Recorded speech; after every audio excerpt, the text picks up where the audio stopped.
no way that you can all be middle schoolers, because you are like perfectly behaved right now. Look at you. So I'm Jared Huffman, I'm your congressman. I'm excited to have a conversation with you here this afternoon, and also excited to be joined by all of the educators and administrators. I see Brad Hansberger here from the Dixie School District Board. Who else? 2 board members, 3 board members, 4, 5. We may have a Brown Act violation here if we're not careful. But I was talking to Brad on your school board this morning, and the last thing he said before he hung up was, "Now you know where Miller Creek is, right? You know the directions on how to get there." And I'm like, "Of course, come on, I know where Miller Creek is." And then I turned around and drove my car to Vallecito without thinking about it. So I accidentally drove to the wrong school, and I'm a couple minutes late. I apologize for that late start. But I made it here, and I'm excited to talk to you about our government and politics and whatever else is on your mind. So let me just give you a little bit of context. I got elected to the United States Congress in 2012, so I've been at this now for 6 years. I have to run for re-election every how many years? Who gets extra credit? How many years? 2. Extra credit over here. All right. Members of the House have to run for re-election every 2 years. Members of the United States Senate, the other branch of our national legislature, get 6 years in between their campaigns. So it's a little bit different. And it's interesting that our founding fathers set it up that way very strategically. Okay, they wanted one branch of Congress to be pretty stable and to, in a way, be insulated from all of the waves of public opinion, to not have to worry so much about the politics of the decisions they have to make. But they were really into checks and balances, and so they wanted one branch of Congress to be sort of on a very short leash with the voters, right? So that if the voters changed their mind about something, they could sweep in changes very quickly. And that's the branch, the People's House, that I get to serve in. We have to reapply for our job every 2 years. And my district is huge. It starts at the Golden Gate Bridge, goes all the way up to the Oregon border. So I've got 6 different counties and all sorts of different communities, from affluent suburban communities in Marin County to really remote and impoverished communities and Indian reservations. I love the diversity of this district. It challenges me to learn about all sorts of different things and to think about the needs of the various communities that I get to represent. And my job is kind of split between the time I spend in Washington and the time I spend trying to serve those 6 counties that I represent. So in a typical week, I usually fly out very early in the morning to Washington. We get there at about 3:30 in the afternoon, those of us from California, and then we have our first votes usually that evening. And then we'll have hearings and votes on Tuesday, Wednesday, and then Thursday afternoon we're on a flight back. I come home every weekend. And one of the things that I want to really emphasize to all of you is I don't want you to think about Washington and your representatives in the Capitol as some distant place that you're not connected to. I want you to know that your representative in Congress is actually your neighbor. I live right here in San Rafael. I want you to know that my kids go to the same schools as all of you, and I go to the volleyball games and other things where I see Brad because his daughter was a teammate of my daughter at the Terra Linda High School volleyball team. And you are connected to what might seem, when you look in your textbooks and you study Congress and government, you may think it's just some distant place that you don't have anything to do with it. You're connected. You are represented by someone right here in your community. The second thing I really want to impress upon you is, even though you're in middle school, it's not too soon to start thinking about your role in this democracy and in how this country works, and in these huge decisions that people are making that are going to affect the kind of world you live in. So I'm hoping that some of you are already beginning to care about some of these big issues. Maybe about school safety and gun violence. Maybe about climate change and clean energy and protecting wildlife and the environment. Maybe about health care. Now, you're probably too young to realize that you're going to need health care someday, and you're going to need retirement security and all these other things that we fight about. But I hope you're beginning to think about it, because quite frankly, we need you to be involved. I don't want to put too much pressure on you, but we're kind of counting on your generation to step up and be active citizens and help us solve some of these problems, because the prior generations have not exactly gotten it all right. One of the things that I struggle with as your representative in Congress is the fact that not everybody in Washington accepts the reality of science and climate change and what we're doing to this planet and what it's going to mean for all of you and for your kids. It's a big, big problem. We've got to do much, much more, I think, to take it seriously. I also struggle with the fact that we've made decisions in our national government to, for example, recently dramatically cut taxes for the wealthiest Americans and for corporations at a time when they were doing really pretty well. They didn't exactly need a huge tax cut, but we did it anyway. And what that has done is it's put us deep into debt. Guess who's going to have to pay that debt someday? Us. You guys, right? So you have a stake in these issues and these decisions, and I hope you're beginning to think about that. I'll just say one more thing, and then we'll open it up to whatever questions that you may have. Politics these days has gotten really divisive, and people fight a lot about politics. I know people who have even stopped talking to members of their own family because they have disagreements over politics and their political parties and what they think about Donald Trump and so on. It doesn't have to be that way. And so I hope as you take an interest in these issues, and you really should, I'm urging you to do that, I hope you will also help us find a way to make our political conversation more civil. We have to rediscover the ability to talk to each other rationally and respectfully and civilly, so we can work out our problems together and not just fight about them. Okay, that's my opening remarks, and now I'm ready to dive into whatever you may want to ask me about. Who wants to go first? Right here. I'll repeat the question so everybody can hear. If you have some question cards, maybe from... Oh, okay, you've got microphones. Perfect.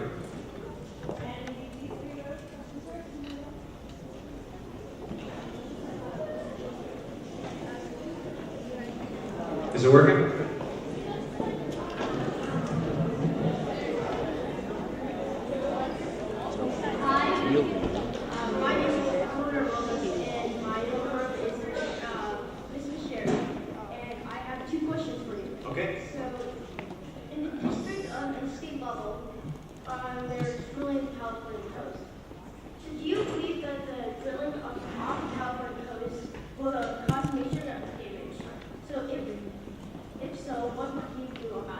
Okay, so that was your first question. And the second question is, it's about the federal level, about immigration. What are your thoughts about ICE separating children from their families at the border due to deportation and undocumented immigration? Terrific. Okay, those are great questions. Thank you. So let's start with the first one about this idea of drilling for oil off the California coast and what I think about it and what I think we should do about it. There's a couple of things I want to say in response to this question. The first is, whether it's drilling off the coast of California or drilling anywhere else, if we're listening to the scientists and if we are being thoughtful about this issue of climate change, all of the information is telling us that we have to stop relying on fossil fuels so much. We've got to dramatically change the kinds of energy that we use to power our homes and businesses and our cars. And so we need to just do a lot less drilling. And that's why I'm introducing legislation in Congress that's known as the Keep It in the Ground Act. It's basically trying to say, let's phase out and end all of this fossil fuel extraction, not just off our coast, but on our public lands, because the scientists are telling us, unless we leave 80% of the known fossil fuel reserves in the ground, we're not going to be able to limit the effects of climate change in a way that preserves a livable planet for all of you guys, right? So I'm against drilling off our coast. I'm also against drilling in the Arctic and drilling on our public lands, and I want to see us very rapidly phase out all of it, because I think we have to if we're going to save this planet. So that's the first part. of the question. Second is, bad things happen when you drill for oil, and that's sort of a lesson that any of us should learn from history. The worst oil spill in American history used to be one that took place off the California coast in Santa Barbara in 1969. And it kind of started the modern environmental movement. After this terrible oil spill, we had this event called Earth Day, where millions of people marched on Washington, and the politics of protecting the environment kind of really got started, and we passed a bunch of really important laws, the Endangered Species Act and other things, largely as a result of that oil spill and some other environmental tragedies around the country. There was this major river in Ohio that actually was so polluted it caught fire and they couldn't put it out. Can you imagine that? A river that just burned for days and days, the Cuyahoga River in Ohio. But that's sort of the background on how we should have learned that bad things happen when we do all this fossil fuel stuff. And then there was a spill, the Deepwater Horizon spill a few years ago in the Gulf of Mexico that was a fresh reminder. We don't want to see that off the coast of California or anywhere else, so it's another reason not to do it. Second question was about ICE, which is Immigration and Custom Enforcement. It's basically an arm of our federal government that is supposed to keep our borders safe and enforce the immigration laws. But you asked about a more recent thing that they've been doing, which is separating families at the border. I think it's terrible. I think it's reprehensible. I've been working very hard with colleagues in Congress to try to put an end to this family separation policy. And the good news is some courts have intervened and ordered them to stop doing this. So they are no longer separating mothers and kids when they arrive at the border and present themselves for asylum. But they're doing something new that I have a problem with too, and that is they're trying to house them for a really long period of time in these detention camps, which, if you study history, I don't know if you've gotten to World War II and the Japanese internment camps and other things like that, but you'll get there. It's a fairly dark chapter in our country's history. Most people look back on that and wish we had not done that. And I am concerned that we're kind of starting back down that path with these long-term detention centers that President Trump is proposing for families. And so I'm opposing that as well. Next up. Will you please explain There Ought to Be a Law program and what is the best suggestion you've ever received? Oh, good question. So I used to have this idea, a contest every year that I called There Ought to Be a Law. This was when I was a state legislator. And every year, the winner of that contest, this would just be sometimes students, sometimes other people that I represented, would submit their ideas, and I would go over them with my staff, and we would choose a winner, and then I would actually introduce that bill, and sometimes it would actually become law. And the best idea we had did become law. It involved solar energy. And it used to be a few years ago that if you had solar panels on your house and you produced more solar power than you used, you didn't get anything for it. All that surplus solar power you produced just went to PG&E, and they didn't even send you like a Christmas card or anything to thank you for the good deed that you were doing. This law provided that anything you produce over and above the amount of energy you use, you actually get paid for. And it became law, and it has helped provide a really positive incentive for people to put in these systems. And the other incentive it's provided is for people to be efficient. So think about it. If you put in a solar system on your house, and you're generating more solar power than you need, you don't have any incentive to become more efficient, right? Because you're not getting anything back. But if you know that you could get at least a little bit of a check at the end of the year from PG&E, suddenly you might turn that hot tub down and you might turn the lights off, and you want to make sure that that margin of additional electricity is as big as you can make it, because you're going to have an incentive to get something back. So I'm real happy with that new law, and I think it's made a difference as a result of ideas that came from my constituents through that contest. Thanks for the question. This question is in regards to your sponsorship of the bill Wildfires and Fisheries Disaster Relief. Are you satisfied with your support or district receipt from the federal government to fix homes in communities affected by recent wildfires? Yeah, thank you. So this is a really important issue in question. You all remember the terrible fires last October, almost a year ago. Well, part of the area that was really hard hit by those fires is in my district, the northern part of Santa Rosa, and then also there was a terrible fire that same night in Mendocino County, and hundreds of homes were lost. We had billions of dollars worth of damage. And working with my colleagues, I'm happy to say, across party lines, working with the Trump administration, you know, everybody kind of worked together pretty well to make sure that the disaster funding flowed to California and went out to the cities and communities that needed it. And yeah, I am fairly satisfied that we got the dollars, at least, that we needed. There are some details that we're still trying to work out. So, for example, when all of these neighborhoods were burned out, we needed a federal agency, the Army Corps of Engineers, to come in and excavate all of the ash and all of the debris so that they could rebuild. And in some cases, the federal agency over-excavated. They took too much material, and it left higher costs for the people who were burned out of their homes to rebuild.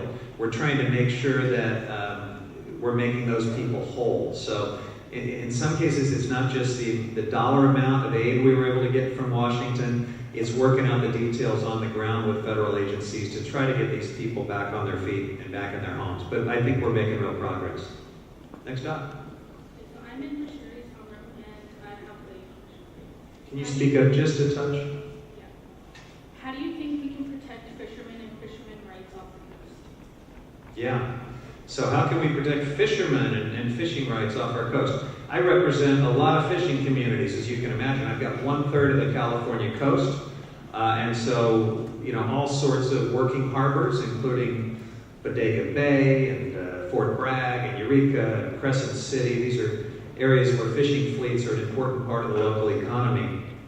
And I think we've got a lot of threats that we have to address. In terms of the Dungeness crab fishery, which is the most, I don't know if you knew this. You guys like Dungeness crab? All right? Everybody likes Dungeness crab. Pretty much everybody. That's the most profitable fishery in California. It's the one we make the most money from. And it has experienced periods of closure because of algae blooms and toxicity that builds up in the crab at times. And that we think that this is probably related to climate change. So we're going to have to invest in some science to really understand what's going on with those algae blooms so that we can hopefully continue to profit from that fishery. But then the salmon fishery is another really important one in California. And most of the salmon that are caught off our coast come from the Delta. They swim in and out of the Delta. They're part of either the Sacramento or the San Joaquin River systems. That area is being terribly mismanaged, in my opinion.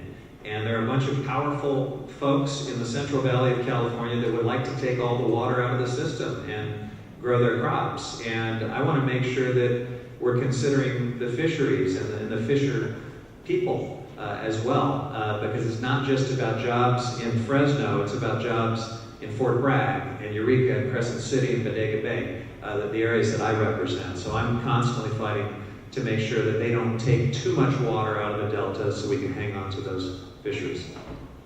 Next.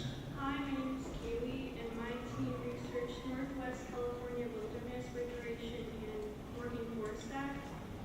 And our question is, how do you think the bill will affect wildlife? Great. So this question is about a bill I recently introduced. I described my district for you, right? And if you think about that area between here and the Oregon border, there's all these amazing public lands. We've got national parks and national forests. There's a federal agency called the Bureau of Land Management that owns vast areas in that part of the state as well.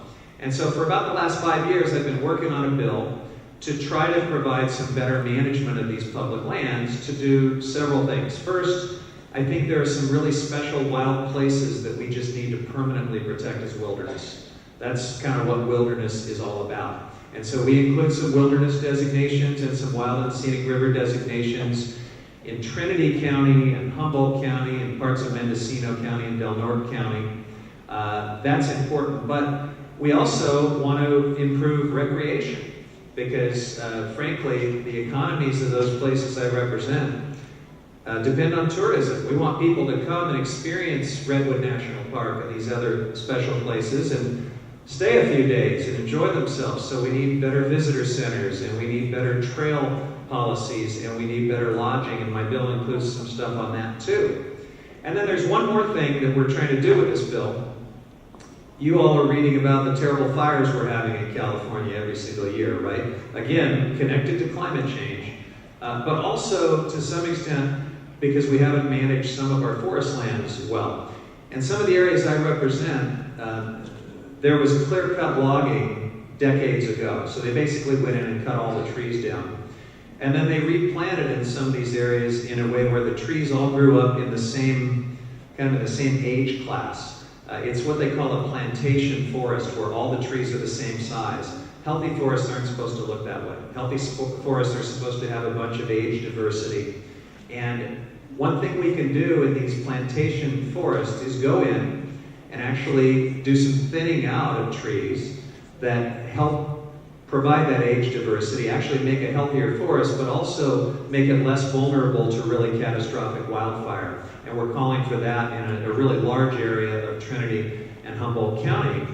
And we're going to take the money from that forest treatment and reinvest it into restoring coho salmon and also cleaning up a real problem we have on the North Coast, because for years and years, people were going onto our public lands illegally and growing marijuana on public lands, stealing water, doing environmental damage in ways that don't comply with any environmental standards. So we have all of these pollution sites basically on our public lands that somebody's got to clean up. And my bill is proposing to use the revenue from some of that forest treatment to clean up these trespass marijuana grows. So yeah, thank you for noticing that bill, and I hope that's one that some of you will benefit from in years to come. Hi, my name is Franz, and my question to you is that do you have any plans coming up that will benefit our community? Any events? Any plans? Any plans coming up that will benefit your community? Oh, constantly, constantly. Let me give you one example. Do any of you like the agriculture we have in Marin County? You've been out to West Marin County and you see that we have some ranches and dairies and cheeses and things that we're really proud of. Well, we have about 24 ranches and dairies that sometimes date back all the way to the 1800s that are actually located within the Point Reyes National Seashore, which is a national park.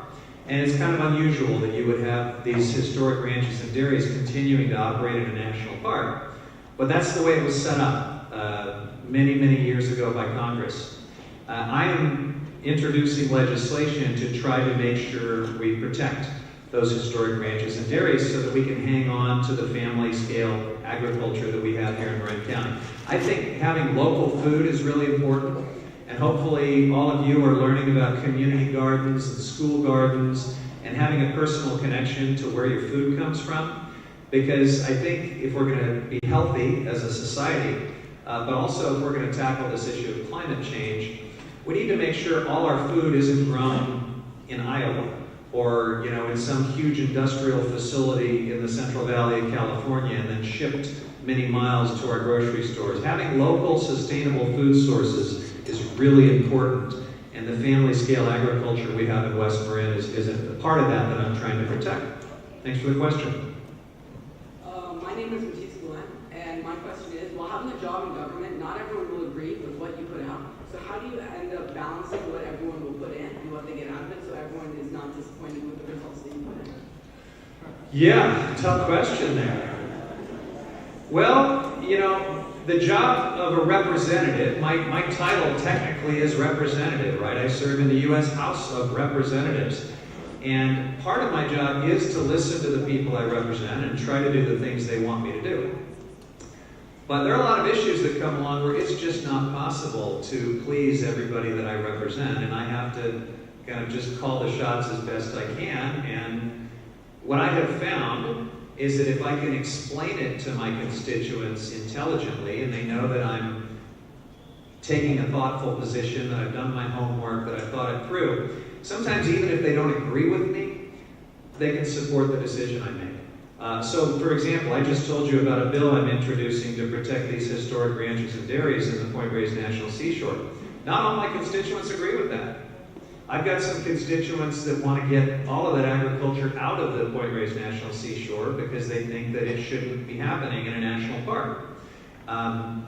What I can do, I probably will never satisfy those constituents. I think most of my constituents support what I'm trying to do. But I at least can explain to them why I think it's very sustainable, it works with environmental protection, and when we talk it through, I think even some of the critics of that bill will respect what I'm trying to do. That's the best I can do, is to just make sure my constituents always know that I'm trying to do my homework, I'm trying to keep listening, and being in politics is not a popularity contest. So those of you who may be thinking about politics, just know that if you do run for office and do the kind of work that I do, you're going to be called upon to make some tough decisions sometimes that not everybody's going to be happy with. Just try to do it in a way that's respectful of the differences that we have in the community, and in a way where you can look yourself in the mirror after the decisions you make, right? And then you see what happens. The voters will decide in November whether they want to send me back to Congress for another 2 years. And I have to always, answer to them in that regard. Hi, I'm Daniel, and my group researched about the president trying to have Brett Kavanaugh sworn into the Supreme Court. So how do you think Californians will be affected if Brett Kavanaugh is sworn into the Supreme Court? Yeah, so this is a really important issue right now that's going on back in Washington. We have a Supreme Court of the United States that's very divided right now. In fact, so there's 9 members of the Supreme Court.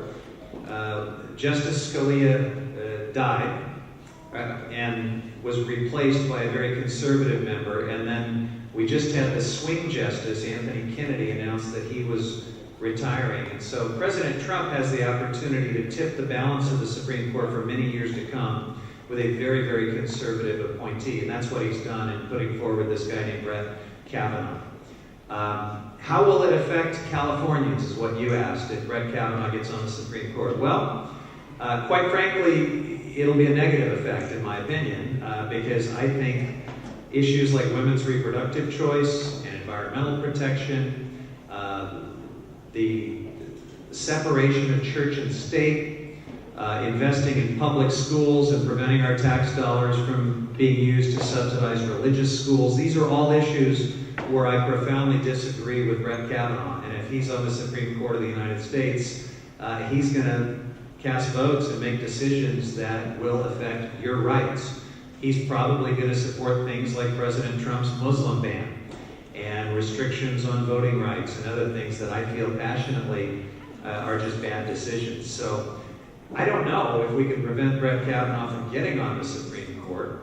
It looks like they may delay the vote that was supposed to take place this week by at least a few days while the Senate has a chance to consider some real serious allegations that have been made about Kavanaugh from his high school days. Does that mean anything? Okay. 2 more questions. All right. Yeah. How do you plan on defending the separation of church and state that Judge Kavanaugh confirmed? Oh, thanks. So you're right into the church and state separation issue. So I feel very passionately that we need to have a secular government, right? And I think our founding fathers really felt strongly about this because the people who came to America were largely fleeing from theocracies, governments in Europe where the leader of the political system also purported to be a leader of the religion, like the King of England for a while, or the Pope. So the United States very specifically was set up to create protections against anyone imposing their religion on you. And we're supposed to not have religion brought into our government as well. We're supposed to have that, what Thomas Jefferson called a wall of separation between church and state. And I feel strongly we need to defend that. You know, the First Amendment includes two pieces that are really important. It includes the free exercise of religion. All of you need to be able to practice whatever religion you want. It's a deeply personal decision, and I will fight for your right to practice whatever religion you want. But there's also a second clause that prevents anyone from trying to establish religion in our government, and that's to prevent someone from forcing their religion on you. So in a sense, when we talk about religious freedom, it's the freedom to practice religion, but also the freedom to be free from someone else's religion that you don't want to be part of. And that's what we talk about when we talk about this separation of church and state. It's a great question. What is your position on the fishing tariff and why? On which tariff? The fishing tariff. So I assume you're asking about some of these tariffs that President Trump is imposing on China and Canada and some other countries. I'm not aware of it specifically including seafood or fishing, but maybe it does, and you may know something about it that I don't. So I would need to know a little more about that to give you an intelligent answer. What's that? He wants a tariff off the California coast? I'm not familiar with the tariff that's being applied to fishing. I'd have to learn a little more about that. Yeah, maybe one more quick question. Go ahead.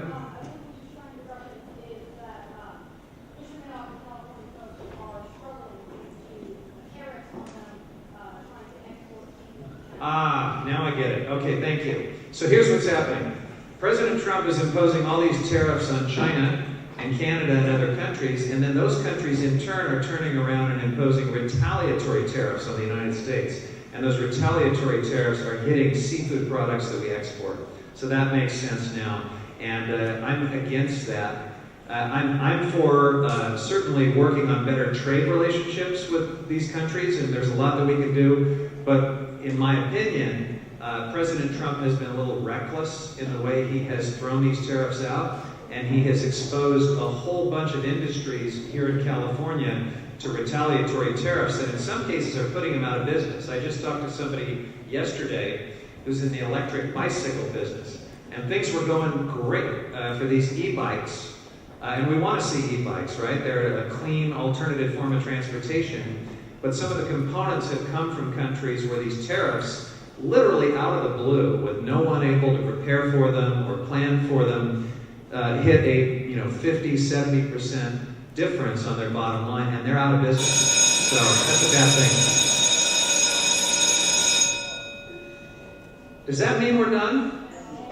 Do I have time to tell you how impressed I am with your amazing questions and the fact that you had such a mature and great conversation with a member of Congress? It's an honor to be with you, and I hope to see you.